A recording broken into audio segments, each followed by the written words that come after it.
नमस्कार दोस्तों, आपका अपना यूट्यूब चैनल एम के हाउस आर्ट आज सभी का स्वागत करता है।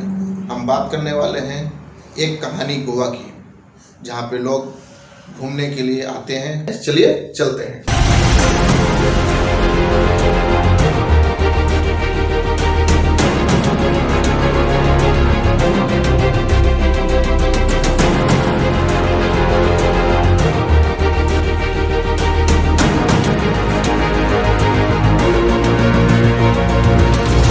एक कहानी गोवा की। गोवा भारत का ही नहीं बल्कि पूरी दुनिया का प्रसिद्ध पर्यटक स्थल है। गोवा अपने बीच, झरने और वास्तुकला के लिए जाना जाता है। आइए हम बात करते हैं गोवा का नाम गोवा कैसे पड़ा। गोवा भारत का सबसे छोटा और जनसंख्या के अनुसार चौथा सबसे छोटा राज्य है। गोवा पूरी दुनिया में अपने समुद्र के किनारों और प्रसिद्ध स्थान के लिए जाना जाता है। गोवा पहले पुर्तगाल का एक उपनिवेश हुआ करता था। पुर्तगालियों ने गोवा पर लगभग 450 साल तक शासन किया। वास्को द गामा समुद्र के रास्ते भारत के कालीकट स्थान पर पहुंचा।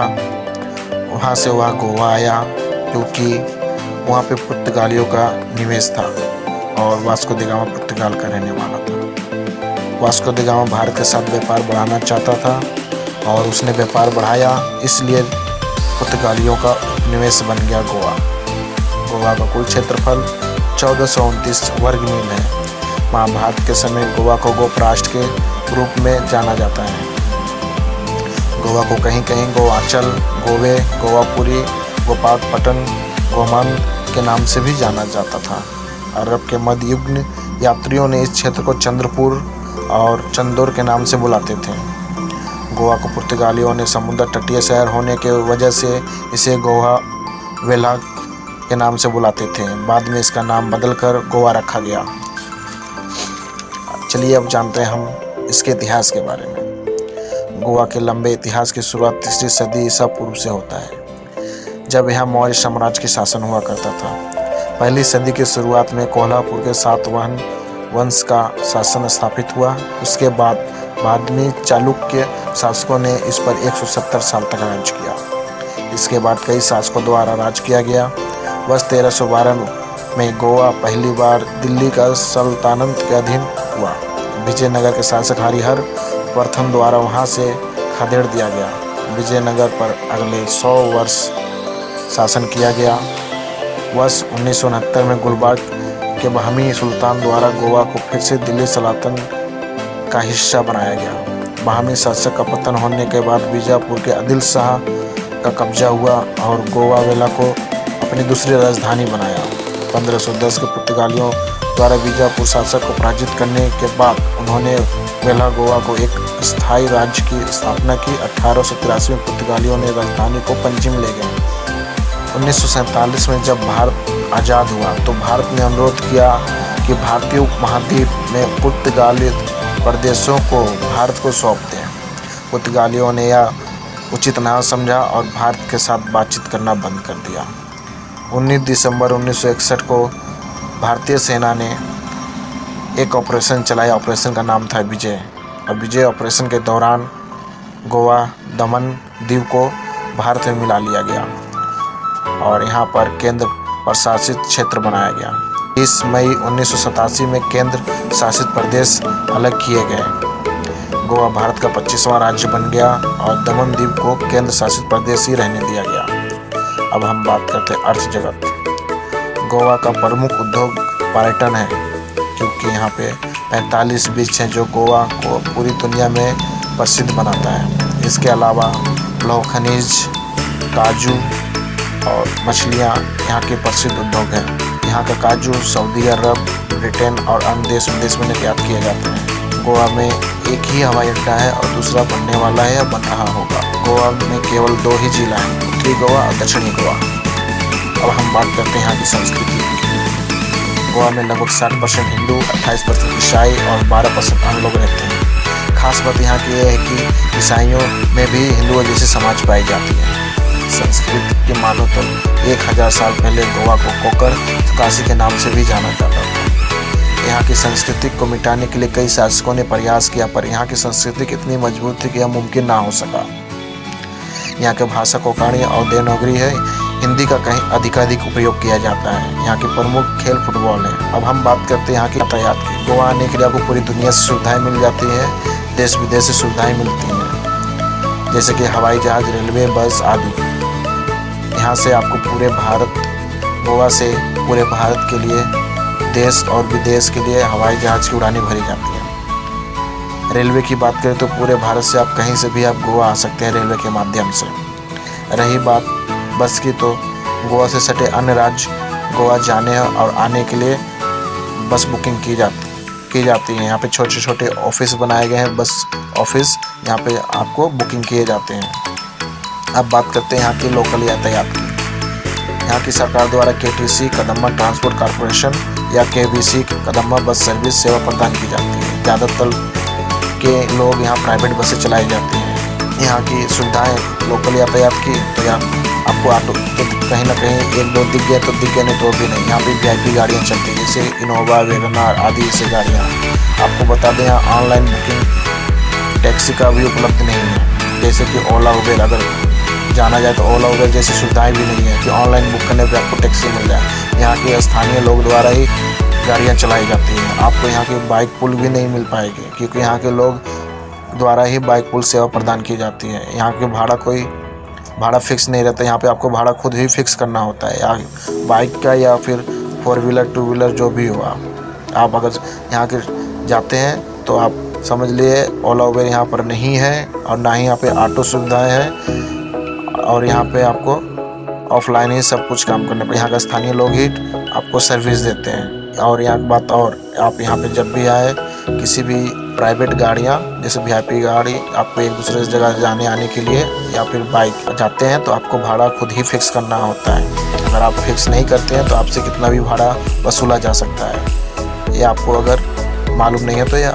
जान लीजिए या फिर पता कर लीजिए। और एक बात और, यहाँ की सुविधाएं यह है कि यहाँ पे 4 व्हीलर 2 व्हीलर भाड़े पे दी जाती हैं। कभी कभी VIP गाड़ियाँ तो 500 के नीचे बात ही नहीं करते हैं, अब बाइक वाले तो 200 के नीचे बात नहीं करते हैं। 1 से 2 किलोमीटर की बात करें तो आपको 200 तो बाइक वाले ले लेते हैं, और 4 व्हीलर वाले 500 ले लेते हैं। इससे ज़्यादा दूरी और जाएंगे तो ज़्यादा भाड़ा लगेगा। भाड़े पे 4 व्हीलर और 2 व्हीलर मिल जाते हैं। अब बात करते हैं यहाँ एक खास और बात है, यहाँ के शहरों में कार पार्किंग और 2 व्हीलर पार्किंग के लिए विशेष स्थान बनाए गए हैं, जो गोवा की शान रखते हैं। यहाँ पे आपको पार्किंग करने होते हैं और कुछ चार्जेस देने होते हैं गाड़ियों के। ऐसे नहीं आप कहीं भी आप गाड़ियाँ खड़ा कर सकते हैं, नहीं, आप गाड़ी के नहीं खड़ा कर सकते। और रही बात सुविधाएं, गोवा में आपको हर प्रकार की सुविधाएं मिल जाएंगी। थोड़ा बहुत परेशानियाँ होगी तो वह है आपकी पब्लिक टॉयलेट की। पब्लिक टॉयलेट गोवा में बहुत कम ही है, ये समझ लिए ना के बराबर। अगर आपको टॉयलेट इस्तेमाल करना है तो आपको मुश्किलें का सामना करना पड़ सकता है, थोड़ा परेशानी दिक्कत बुझा सकती है, क्योंकि गोवा में पब्लिक टॉयलेट ना के बराबर है।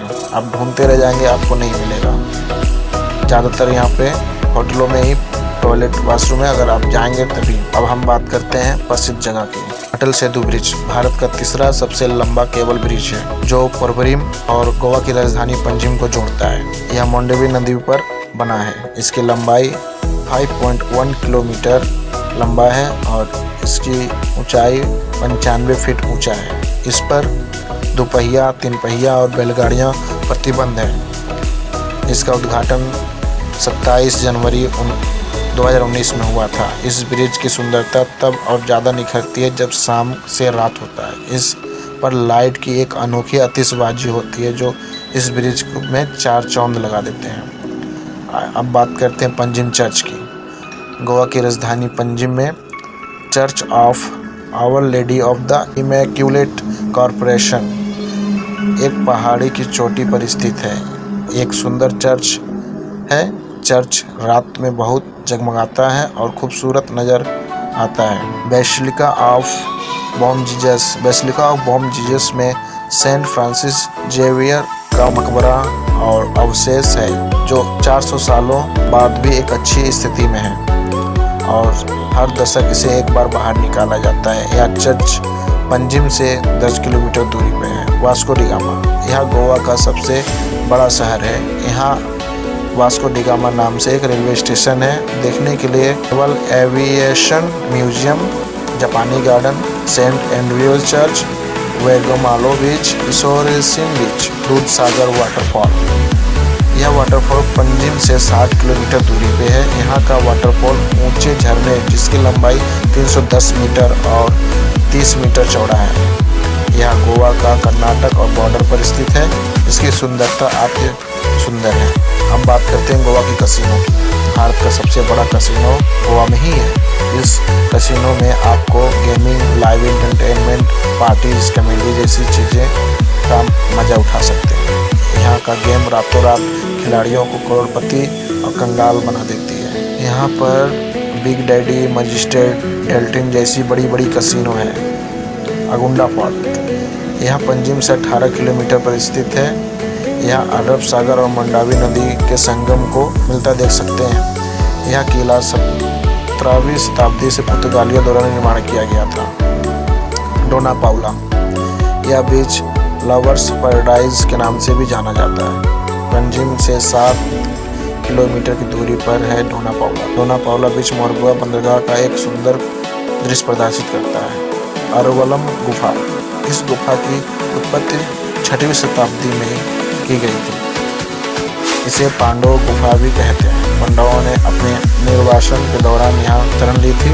यहाँ पर एक शिवलिंग देखने को मिलता है। यह उत्तरी गोवा से 9 किलोमीटर दूरी पे है। रिस मगोस किला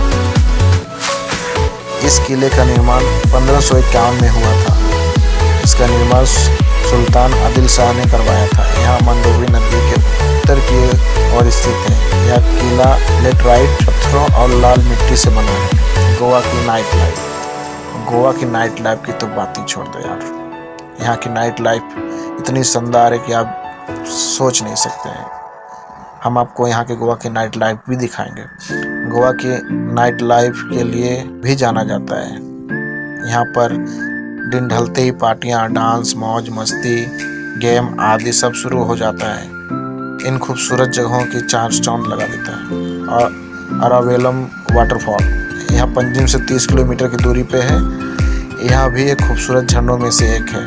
यहाँ 50 मीटर ऊंची चट्टानों से होकर नीचे गिरता है। झरनों के आसपास का सुंदर दृश्य और भी आकर्षित है। श्री मंगेशी मंदिर यह पंजिम से लगभग 21 किलोमीटर दूरी पर मंगेशी नामक गांव में स्थित है।